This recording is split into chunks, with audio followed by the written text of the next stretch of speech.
What's going on, everybody? Welcome to Sector for Nerds, and welcome to another episode of Star Wars The Clone Wars Retro Discussions. Today we're going to be talking about Season 2, Episode 14, Duchess of Mandalore. This episode was directed by Brian Colin O'Connell and written by Drew Z. Greenberg. The cookie for this episode: in war, truth is the first casualty. Now, make sure you guys like this video and subscribe to the channel. Also, become a member today and you guys can get 3-day early access to these episodes, along with some additional exclusive content as well. I've absolutely been enjoying this series of talking about each and every episode of the Clone Wars. Last week, you guys, for the first time ever, I had someone on the video with me to talk about the episode. So once again, I want to thank DJ for coming onto the channel, a good friend of both myself and my brothers. If you guys missed it, I highly encourage you to go and check out that video. We had a great discussion about the Voyage of Temptation, which was a much better episode than what we're about to talk about here today. This, for me, was one of the lesser episodes of the season. But you know what, to tell us about what's going on in this episode, I think it's time we brought back the man who's got many nicknames, apparently. And last week, DJ put out a call to the people, and he said, look, let me know in the comments if you guys want to see me do these intros rather than intro guy. And I knew he wasn't gonna like that, but I tell you what, intro guy, you've got maybe 7-8 more episodes of me giving you all this hype? Because if the people speak, and they want DJ over you, now it's a matter of leverage, my friend, as Jack Sparrow would say. But for now, you guys, allow me to introduce you to the man who this week wants to be referred to as the Lionheart, the Painmaker, the Wizard, and the Demo God. Intro guy, take it away. A diplomatic mission. As dissent threatens to tear apart the peaceful Mandalore system, Duchess Satine struggles to protect her people against the escalating violence. Betrayed by 2 of her trusted allies, Satine now travels to Coruscant. There, she hopes to convince the Senate that a destructive splinter group, Death Watch, does not represent the entire Mandalorian government. Thank you, intro guy. So this episode is all about Satine trying to stop the Republic from intervening, because as they kind of mentioned a couple episodes ago, did Dooku and Vizsla, is that once the Senate orders Republic troops to Mandalore, the people are going to be surrounded by a military presence and they're going to rebel against it, and that's what would rally them to Death Watch. That's basically what Elmick and the police guard refer to at the beginning of the episode, and Elmick basically says, look, our fate now lies in the hands of Duchess Satine. Now, what doesn't help Satine is that there is a message from this dude named Deputy Minister Jarek requesting Republic assistance. Also, this dude was killed the same day that this message was released. Very convenient. So it kind of gets the Senate already thinking oh, okay, yeah, maybe Death Watch is out of control. Maybe we do got to intervene and help them out. And it's very interesting because Satine's sitting there look, we've got this under control. We want to be a neutral system. And it does very much feel like the Republic is pushing their military presence on them, not by choice.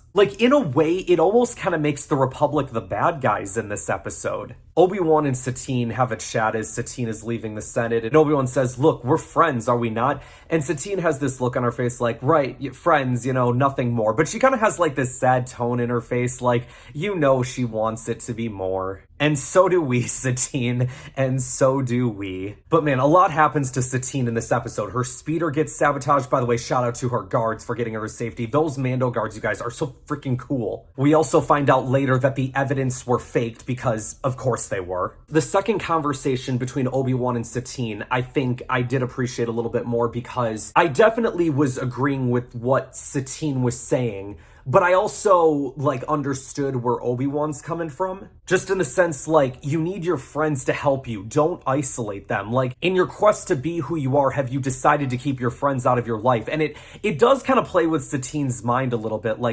I don't know anymore. I mean, Satine did say in the end of the last episode, we kind of are on opposing sides. It's one of the reasons why I hate politics so much, because you could have people who are all really good friends but be separated just based on their ideals. You know what I'm saying? I don't like Senate episodes in general because I don't really care about politics in the real world, and I definitely don't care about them in the fake world. That's one of the things that I've always made clear when talking about, Senate stuff when it comes to Star Wars. There are a couple of Senate episodes, within both the Clone Wars and even the Bad Batch that I do appreciate. But if we're talking like, what are my favorite episodes of the show, you're not really going to find any Senate stuff there. You know what I'm saying? Eventually, Satine is framed for murder because the Death Watch assassin that was sent to Coruscant by Dooku and Vizsla ends up murdering the dude that gives Satine the evidence. And the police find it like, oh, it was Satine that did it. So she calls to Obi-Wan for help.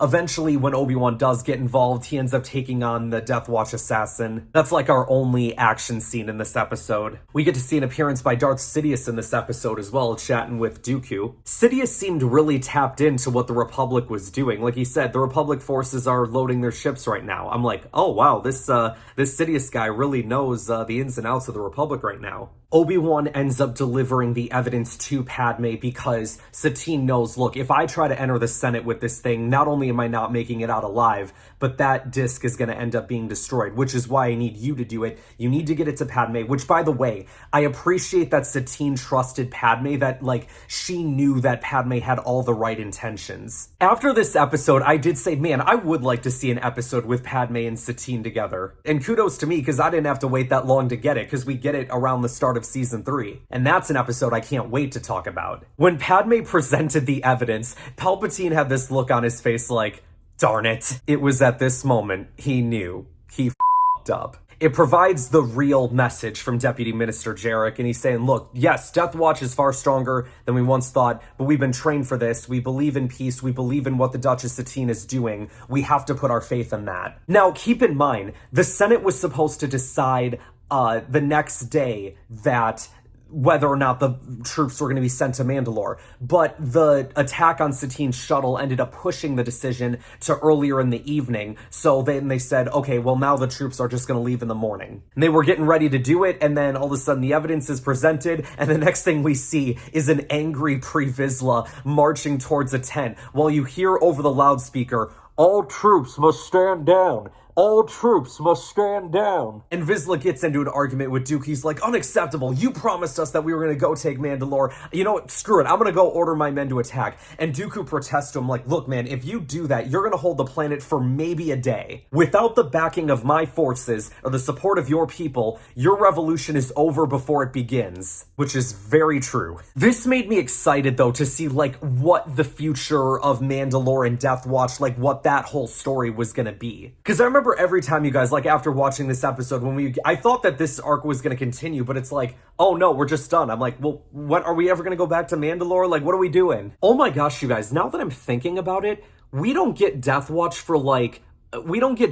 again for another 2 seasons. Because they don't show up in season 3. They go to Mandalore in season 3, but there's no Death Watch involvement. The next time we see Death Watch is toward the end of season 4. My goodness. I love the fact that we had Obi-Wan, Anakin, Padme, and Satine all in the same room at the end of that episode. I'm waiting for that double date, man. Also, as my good friend DJ mentioned last week on multiple occasions, where is the backstory scene between Obi-Wan and Satine? We need it. At the end of the episode, they talk about how things are changing, Obi-Wan and Satine do. Kind of showing this idea that not everyone in the Republic is as good as it claims to be. What's that line in the opening crawl of episode 3? There are heroes on both sides, evil is everywhere. So yeah, you guys, overall, don't get me wrong, this wasn't the worst episode of Clone Wars ever. But it was definitely the weakest of this arc. I definitely think it's one of the weaker episodes of the season. And yeah, that's really all I got to say about that. So, you guys, that is going to wrap us up for this week. Next week, you guys, we are going to be talking about... Oh my gosh, I just realized it's another Senate episode. Next week, we're going to be talking about the episode titled Senate Murders. Oh, wait a minute. This is the episode with that detective guy, isn't it?